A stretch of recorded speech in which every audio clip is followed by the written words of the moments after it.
heeft hij 1 foute foto gemaakt. Oké. Fout beoordeeld. En ik moet zeggen, in een echte situatie, als je echt in de fabriek zit, dan heb je vaak al met stof en met... Je hoort weer eigenlijk de afsluiting van een project wat we samen met NL Stenden opstart hebben. Een multidisciplinair project. Dus nog een opleiding in Tronwandersmieten. Eerste studenten die in principe bij overheid, bij het bedrijfsleven opdrachten uitgevoerd hebben voor hun studie. En dat is eigenlijk gewoon een ontzettend succes geworden. En dat project heet dan op zijn gay Fries Modern Living Conscious Building. Maar het gaat eigenlijk over een stukje dwarsomheid in de bouw. Een fantastisch initiatief. En wat vooral opvalt, vind ik, is van dat er zo mooi gearwerken wordt tussen verschillende opleidings- en verschillende disciplines haast. En dat ze elkaar echt nodig hebben om deze projecten tot stand te brengen. En het mooie hiervan is, het gaat ook in het kader van de aansluiting onderwijs en arbeidsmarkt.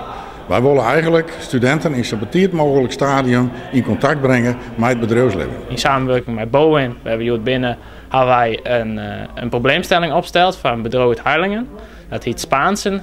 Dat bedrijf dat maakt gevelklare prefab-elementen. En dat betekent dat eigenlijk in de fabriek wordt het hele huis al, die muren wil al kleermaken, die zijn al voorzien met isolatie en steenstrips. En die steenstrips, daar hebben wij een onderzoek naar gedaan. Want nu is het nog dat binnen Spaanse die steenstrip verkeerd plakt op het element. En dat moet na de tijd vervangen worden. En dat kost tijd en geld. En wij hebben onderzocht als wij dat door middel van Smart Vision, dus met een camera en een computerprogramma erachter, hebben wij dat kunnen onderzoeken. En daar hebben wij een oplossing. Een proof of concept hebben wij daarvan maken. Dat betekent dat wij ontoond hebben dat het kan werken, onze oplossing. En dat is al heel succesvol vooraan. En daardoor hebben wij het verkozen tot het beste project van dit MDP-project. Alle jaren hebben ze een heel innovatief verhaal. En hier is echt mooi een heel duidelijke poort in het Worsemus van het klimaatstipje.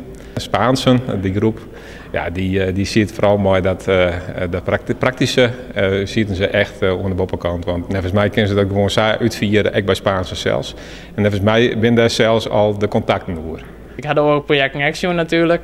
En er zijn hele goede projecten bij. En ik zelf had net verwacht dat we zo'n winnen. Want we hadden wel een idee, maar het was natuurlijk nog net echt perfect bewezen. Het was een proof of concept. Dus het was wel een hele verrassing van mezelf. En ik denk voor de rest van de groep ook. We zeggen wel vaak van in het Westen gebeurt het. Nou, ik denk het net. Het gebeurt hier ook. En omdat we een hele grote concentratie bouw- en installatiebedrijven hebben, maar ook infra, is het dus heel belangrijk dat we hier een voldoende arbeidspotentieel houden om voor de toekomst te worden.